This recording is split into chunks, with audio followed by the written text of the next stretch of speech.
Today we are going to discuss about the conditions for the combination of atomic orbitals in molecular orbital theory. Because हम लोग molecular orbital theory discuss कर रहे थे, उसी को आगे लेकर चलते हैं। उसमें कंडीशंस कौन कौन सी कंपलसरी है उनको देखते हैं। कंडीशंस, सबसे पहली कंडीशन जो है वो एनर्जीज एटॉमिक ऑर्बिटल्स की एक दूसरे के सिमिलर होनी चाहिए। एनर्जी जो है बराबर हो तभी दो एटॉमिक ऑर्बिटल्स आपस में ओवरलैप मैक्सिमम करेंगे और उस ओवरलैप की वजह से मॉलिक्यूलर ऑर्बिटल्स इजीली बन सकते हैं। और दूसरी कंडीशन ये है कि जो ओवरलैप की एक्सटेंट है वो मैक्सिमम होनी चाहिए। ज़्यादा से ज़्यादा ओवरलैपिंग होगी तो दो एटॉमिक ऑर्बिटल्स के साथ तो उनके ऊपर ज़्यादा से ज़्यादा चार्ज डेंसिटी होगी दो न्यूक्लियाइज के बीच दरमियान में। तीसरी कंडीशन ये है कि सिमेट्री, जो कम्बिनेशन ऑर्बिटल्स कंबाइनिंग ऑर्बिटल्स हैं एटॉमिक ऑर्बिटल्स, उनकी सिमेट्री सेम होनी चाहिए। यानी इंटर न्यूक्लियर एक्सेस के ऊपर उनकी सिमेट्री सेम होनी चाहिए। जैसे कि 2s orbital of one atom can only combine with 2s orbital of the other atom और 2pz of the atomic orbital of the other atom. ठीक है, ये दो आपस में ओवरलैप कर सकते हैं या फिर 2py जो है वो 2py के साथ ओवरलैप कर सकता है, 2px के साथ कर सकता है या फिर 2py और 2px ओवरलैप कर सकते हैं। और ये आप देखें यहाँ पे डायग्रामेटिकली भी ये दिखाया गया है। एस ऑर्बिटल और एस ऑर्बिटल जो है वो कभी भी 2py के साथ कंबाइन नहीं कर सकेगा क्योंकि इनकी सिमेट्री सेम नहीं है। एस ऑर्बिटल 2pz के साथ ओवरलैप कर सकता है क्योंकि ये सेम एक्सेस पे यानी इंटर न्यूक्लियर एक्सेस पे मौजूद होते हैं दोनों। अब हम बात करते हैं एनर्जी लेवल की। एनर्जी लेवल जो मॉलिक्यूलर ऑर्बिटल्स का है वो अगर एटॉमिक मॉलिक्यूलर ऑर्बिटल का एनर्जी लेवल लो होगा as compare to the atomic orbitals तो फिर क्या होगा, वो बॉन्डिंग मॉलिक्यूलर ऑर्बिटल होगा और एंटी बॉन्डिंग मॉलिक्यूलर ऑर्बिटल का जो एनर्जी लेवल है वो हाई होगा। ये चीज़ें आप पहले डिस्कस कर चुके हो, पढ़ चुके हो, पहली क्लासेस में भी बार बार ये चीज़ें डिस्कस हो चुकी हैं। अब हम डिफरेंस की बात करते हैं। Bonding and anti bonding molecular orbitals में क्या फ़र्क होता है ये भी आप लोगों को ऑलरेडी पता है कि एडिशन से बनता है बॉन्डिंग ऑर्बिटल जब ओवरलैप ऑफ एटॉमिक ऑर्बिटल्स को ऐड किया जाए तो, और सब्ट्रैक्शन से जो ओवरलैप होता है वो एंटी बॉन्डिंग मॉलिक्यूलर ऑर्बिटल बनता है। इसी तरह wave function of bonding molecular orbital उससे जब हम कैलकुलेट करते हैं तो वहाँ पे प्लस का साई ए प्लस साई बी करते हैं, और जब एंटी बॉन्डिंग मॉलिक्यूलर ऑर्बिटल को कैलकुलेट कर रहे होते हैं तो फिर हम साई ए माइनस साई बी लिखते हैं फार्मूला में। इसी तरह जो एटॉमिक ऑर्बिटल्स की जो लोब्स हैं वो सेम साइन रखती हूँ तो तभी सब एडिशन हो सकती है, बॉन्डिंग मॉलिक्यूलर ऑर्बिटल बन सकता है।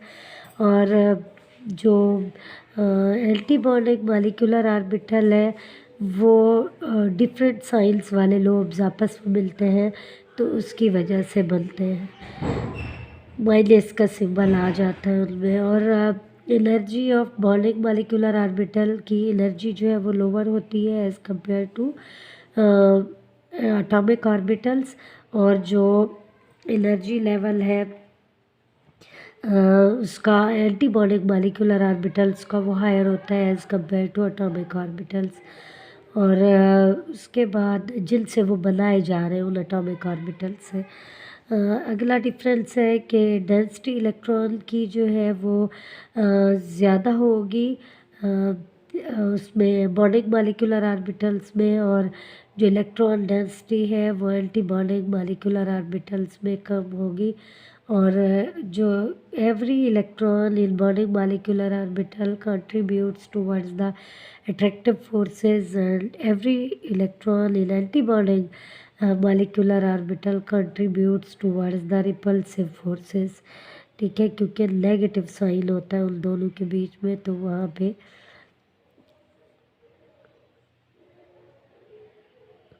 नेक्स्ट हम बात करते हैं कम्बिनेशन ऑफ एस ऑर्बिटल और टू पी जी ऑर्बिटल्स।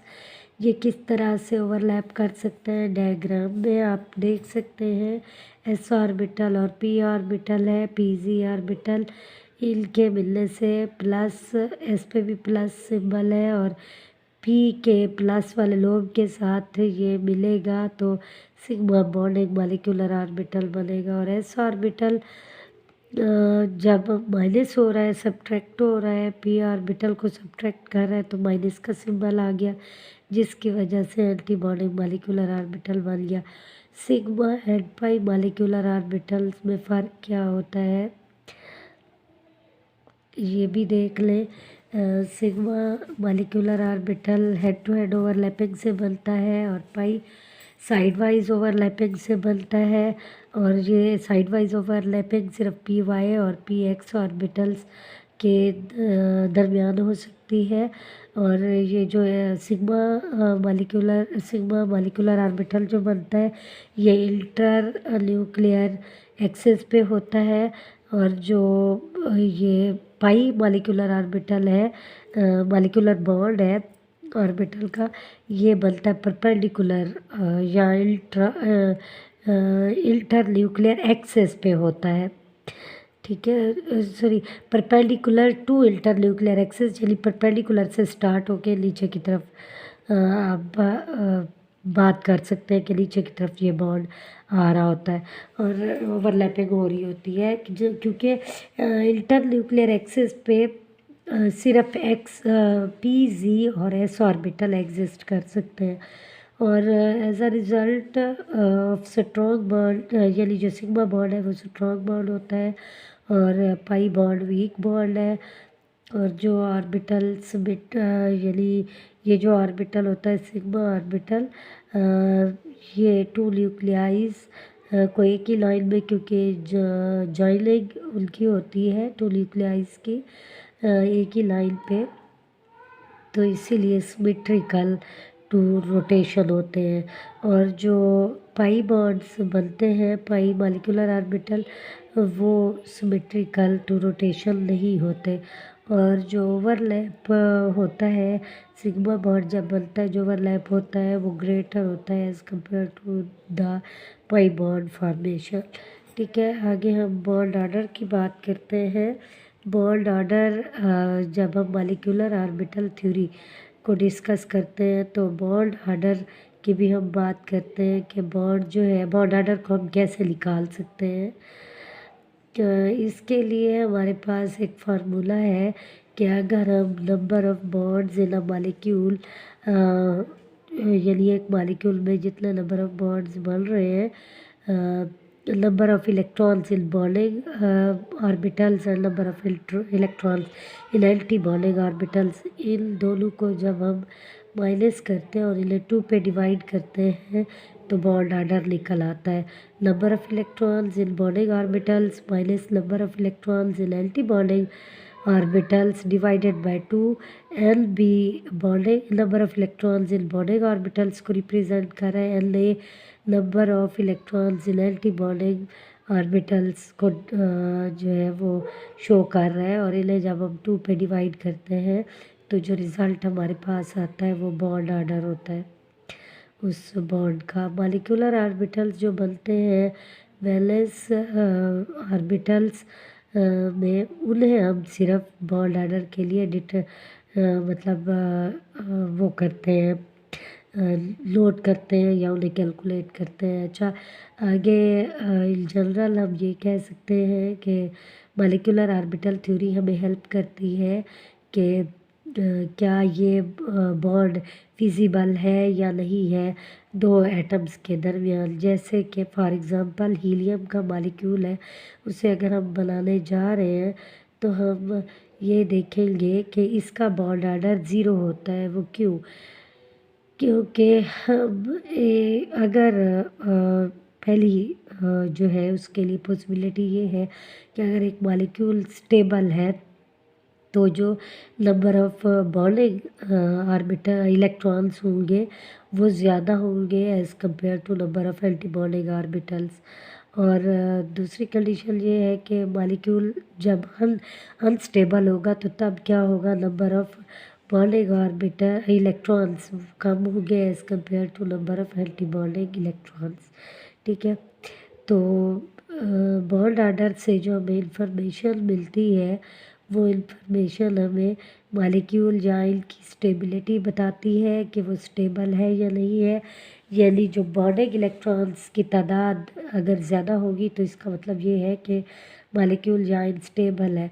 और बॉन्ड डिसोसिएशन एनर्जी को भी बॉन्ड ऑर्डर डिस्क्राइब करता है कि अगर बॉन्ड ऑर्डर की वैल्यू ज़्यादा होगी तो इसका मतलब है डिसोसिएशन एनर्जी भी उसकी ज़्यादा होगी, यानी उससे तोड़ने के लिए भी हमें ज़्यादा एनर्जी रिक्वायर्ड होगी। बॉन्ड लेंथ को भी ये इंफॉर्मेशन जो बॉन्ड ऑर्डर की है वो डिस्क्राइब करती है। Bond order is inversely proportional to the bond length. अगर हायर बॉन्ड ऑर्डर होगा तो इसका मतलब ये है कि बॉन्ड लेंथ कम है, यानी ओवरलैपिंग मैक्सिमम है।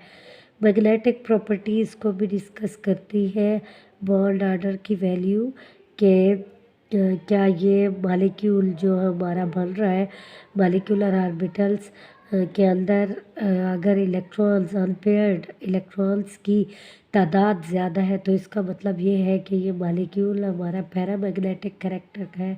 और अगर अनपेयर्ड इलेक्ट्रॉन्स की तादाद कम है या अनपेयर्ड इलेक्ट्रॉन्स मौजूद नहीं है मॉलिक्यूलर ऑर्बिटल्स में तो फिर इसका मतलब ये है कि ये जो है डायमैग्नेटिक इन नेचर है ये मॉलिक्यूल।